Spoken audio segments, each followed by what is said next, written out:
সিংগাপুৰ চৰকাৰে যেতিয়া আমাৰ SIT টিমটো গৈছিল তাত আমাক তেওঁলোকে সহযোগিতাৰ আশ্বাস দিছিল।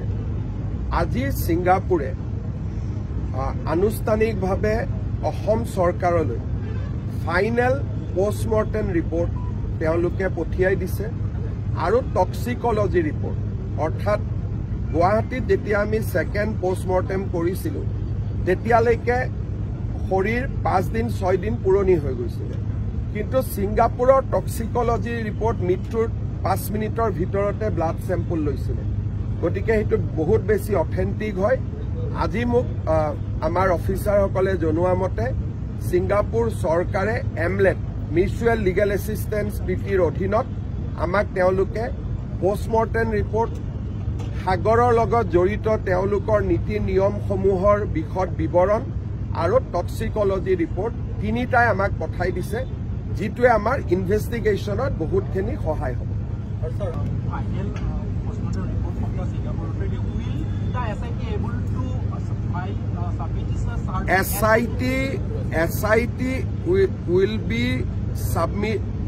SIT will submit charge sheet on time.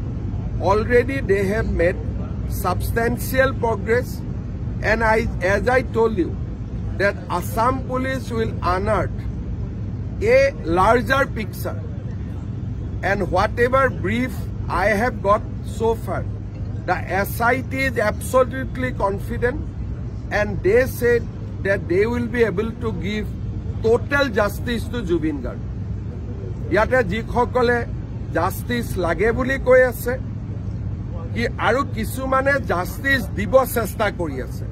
Ya dui dhonor manu ase, kisumane koi ase justice lage aru kisumane justice dibor karone joa ekmah dhori dine rati nukhua koi chesta kori ase. Gotike ami justice bisora khokole jikhokole amak nyay diar karone joa এমাহ 10 দিন ধৰি দিনে ৰাতিয়ে কষ্ট কৰি আছে, তেওঁলোকৰ কাৰণে আমি প্ৰাৰ্থনা কৰিব লাগে যাতে তেওঁলোক সফল। সোশ্যাল মিডিয়াতো জাস্টিস ফৰ জুবিন গাৰ্গ লিখিলেতো নাপাব জাস্টিস। জাস্টিস দিবৰ কাৰণে কোনোবাই দিনে ৰাতিয়ে পৰিশ্ৰম কৰিব লাগিব, আৰু SIT টিমটোৱে সেই পৰিশ্ৰম কৰি আছে। ৰাতি 2-3টা বজালৈকে তেওঁলোকে দিনে ৰাতিয়ে কাম কৰি আছে। Electronic evidence, medical evidence, cross examination, কোৰ্টত 164 ষ্টেটমেণ্ট ৰেকৰ্ডিং, নীৰৱে তেওঁলোকে বহুত ডাঙৰ কাম কৰি গৈ আছে। মই ডিটেইলছ সোধা নাই, কিন্তু মোটামুটি যিখিনি কথা মই জানো যে যিসকলৰ মনত অলপো সন্দেহ আছে যে জুবিন গাৰ্গে জাষ্টিছ নাপাব নেকি, ডিচেম্বৰৰ 15 তাৰিখে তেওঁলোকে নিজেই নিজৰ স্টেটমেন্ট বদলাব লাগিব, আৰু তেওঁলোকে কব বাধ্য হ'ব যে অসমৰ SITয়ে এটা সুন্দৰ কাম কৰিবলৈ সক্ষম হ'ল। আগতেও মই বহুতবাৰ মানুহক ভুল প্ৰমাণ কৰি আহিছো।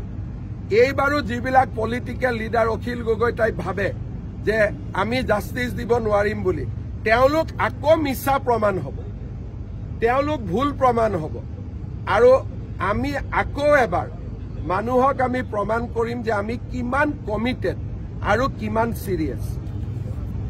ৰাতিপুৱা ঠিক 4 বাজি 25 মিনিটত প্ৰথম আৰম্ভ কৰিছে, আৰু যথেষ্ট অনুৰাগী ভিৰ কৰিছে।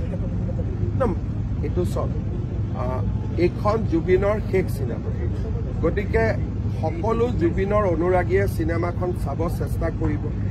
ৰাতিপুৱা শ্ব' দিয়াৰ কাৰণে, ৰাতি শ্ব' দিয়াৰ কাৰণে সকলোৱে সুবিধা পাব, আৰু মই ভাবো যে চিনেমাখন চোৱাৰ ক্ষেত্ৰত চিনেমা হলসমূহে যিমানেই ৰাইজক সহযোগিতা কৰিব পাৰে, সুবিধা কৰি দিব পাৰে, সিমানেই ৰাইজে চিনেমাখন চোৱাত সুবিধা পাব।